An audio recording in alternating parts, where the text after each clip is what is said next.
শাশুড়িরা যদি blog video বানাইতো তাহলে তারা কিভাবে ভয় দিত ওইটা বলি শুনেন।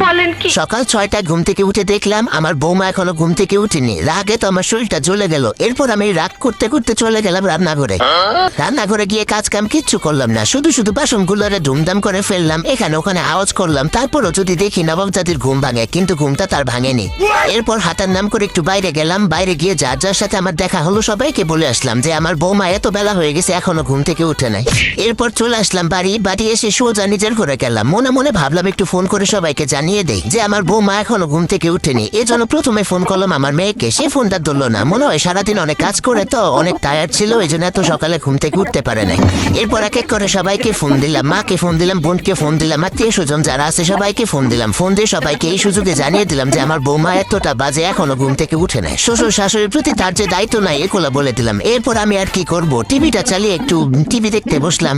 এরপর দেখলাম নবাবের বেটি ঘুম থেকে উঠলো। ঘুম থেকে উঠে আমাকে এক কাপ চা এনে দিল। চাটা খেলাম, চাটা অবশ্য ভালোই হয়েছিল, কিন্তু ভালো তো বলা যাবে না, তাহলে তো নবাবের বেটির আবার তেল বেড়ে যাবে। তারপর তাকে বললাম কি ব্যাপার, বাপের বাড়ি কোনোদিন চা বানায় খাওয়া নয়, মনে হয় পানিটা তো ঠিক মতো ফোটাওই না। এরপর একে একে সে সংসারে সব কাজ শেষ করলো, আমি কোনো কাজই করলাম না। আমি শুধু তার পেছন পেছন ঘুরলাম আর তার কাজের যত খুঁত আছে এগুলো ধরলাম। এরপর দুপুরবেলা খেয়ে দিয়ে যখন একটু শুয়ে